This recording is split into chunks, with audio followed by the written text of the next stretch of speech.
뱃속에 숨어있는 시한폭탄, 복부 대동맥류.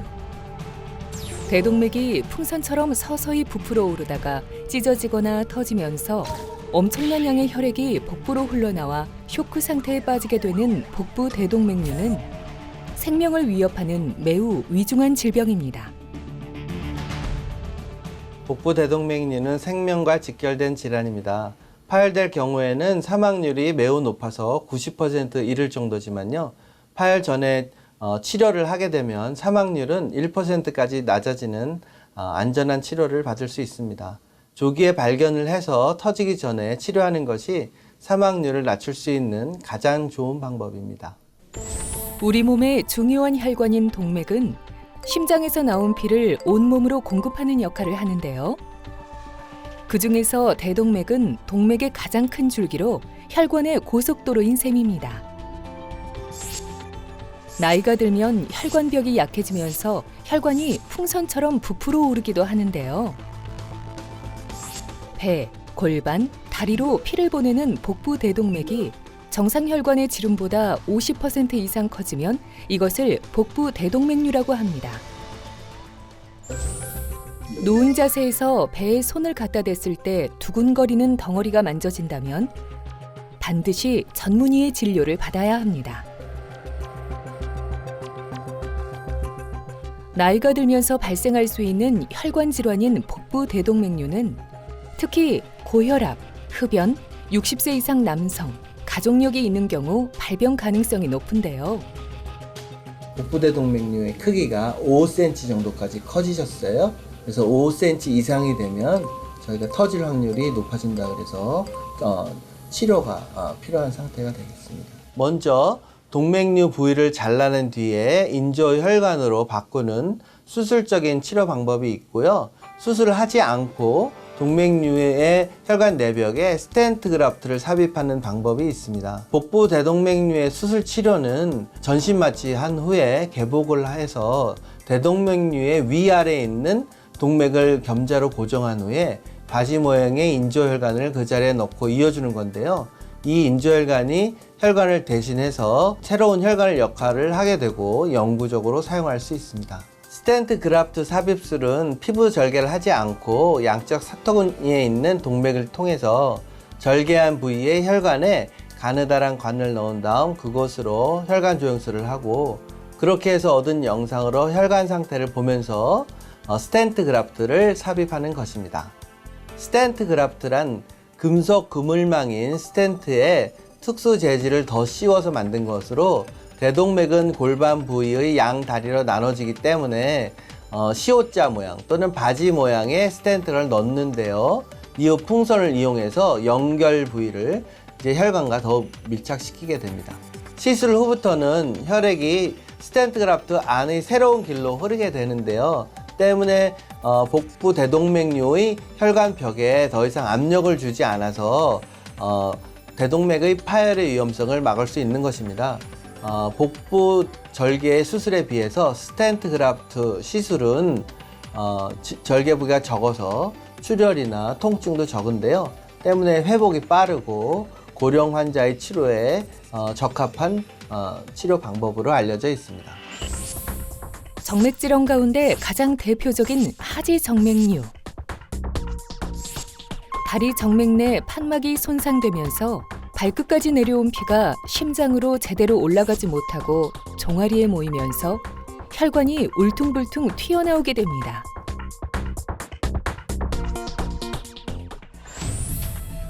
밤마다 잠을 설치게 만드는 다리 통증, 경련, 부종 등이 대표적인 초기 증상인데요. 제때에 치료하지 않으면 피부 변색은 물론 염증, 궤양 등 심각한 만성 정맥부전으로 악화될 수 있습니다.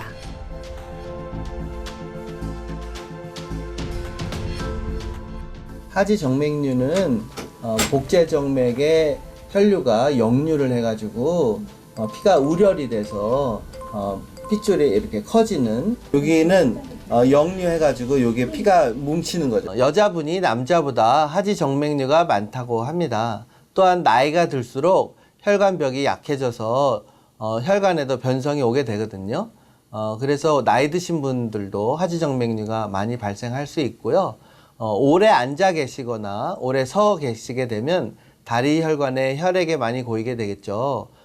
요리사, 호텔에서 일하는 호텔리어, 스튜어디스, 학교 선생님, 간호사 등등 오래 서서 일하시는 분들에게 하지정맥류가 많이 생깁니다.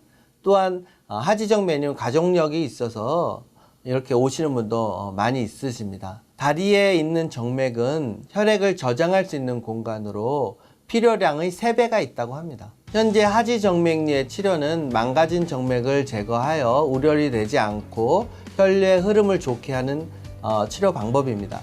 치료법은 피부를 절개해서 문제된 정맥을 없애는 정맥 발거술, 열을 이용해서 정맥을 막는 레이저 시술, 혈관 내 고주파 카테타를 넣어서 열로 혈관을 막는 고주파 시술 등이 있는데요.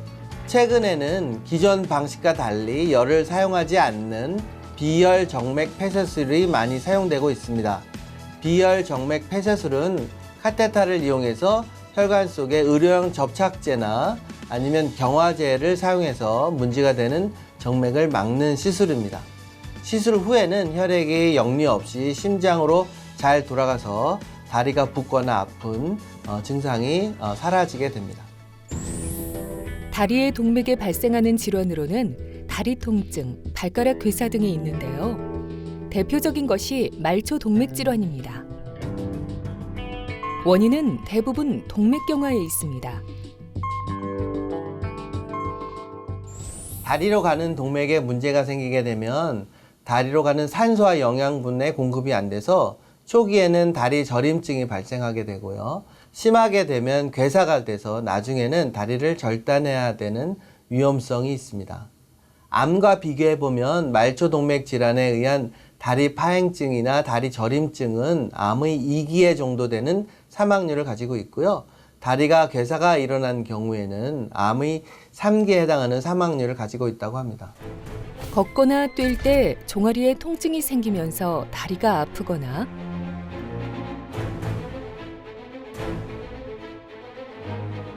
발에 난 상처가 2주 이상 잘 낫지 않으면 말초동맥 질환을 의심해 봐야 합니다.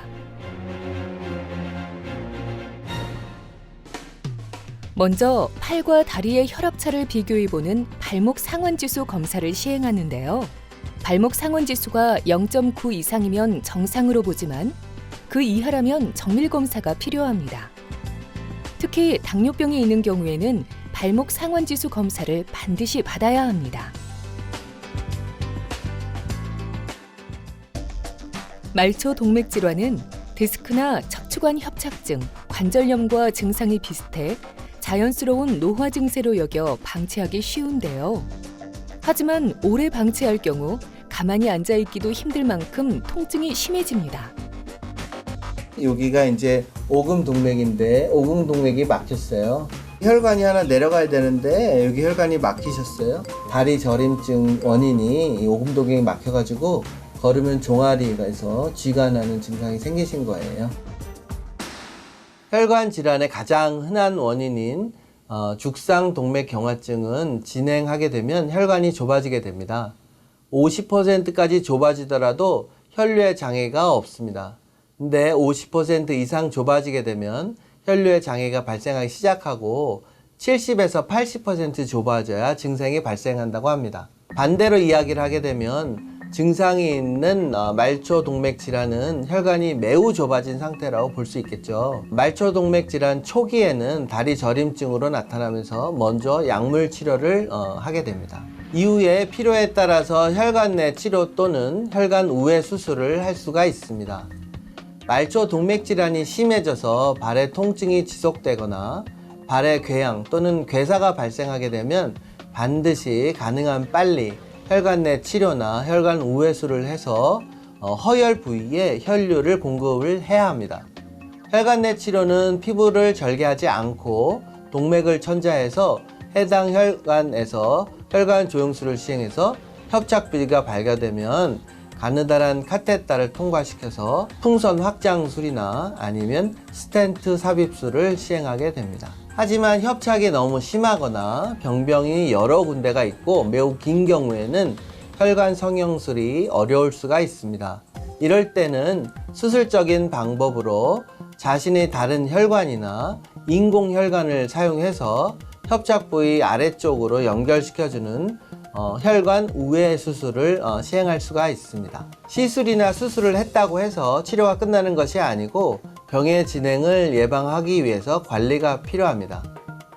혈압 관리, 당뇨병 관리, 금연하는 것, 콜레스테롤 관리하는 것, 생활 습관 관리를 하는 것, 그리고 마지막으로 약물 치료를 지속적으로 하는 것이 매우 중요합니다. 국내 최초로 파열복부 대동맥류 혈관 내 치료 성공을 학회에 보고한 혈관질환 명의 혈관이식외과 김장용 교수.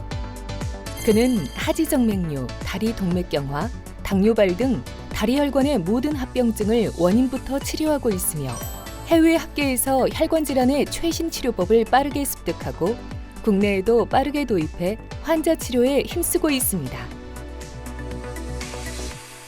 혈관 질환은 암처럼 갑자기 오는 병이 아닙니다. 나이가 들어서 증상이 발견돼서 노인 질환으로 알려져 있지만은요, 젊을 때 당뇨 예방하는 거, 금연하시는 거, 고혈압 관리하시는 거, 고지혈증 관리하시는 거, 비만을 예방하고 운동, 식이요법을 조정해서 건강 관리를 통해서 건강한 혈관을 유지할 수 있다고 알려져 있습니다. 만약 혈관 질환이 발생하더라도 환자에 맞는 치료법을 잘 찾는다면 안전하게 치료를 받고 정상 생활로 빨리 복귀할 수가 있습니다. 특히 나이가 60세가 되시면 복부 대동맥류 초음파 검진, 말초 동맥 질환을 위한 발목 상한지수, 뇌졸중 예방을 위한 경동맥 초음파 검사를 해보십시오. 본인이 건강한 혈관을 가지고 있는지 확인하실 수 있습니다. 단순히 혈관 질환 환자를 치료만 하는 의사가 아니고요, 건강한 혈관을 유지할 수 있도록 도움을 줄 수 있는 더 적극적인 의사가 되고 싶습니다. 우리의 전신을 지탱해주는 다리, 그리고 그 다리의 가장 기초가 되는 혈관.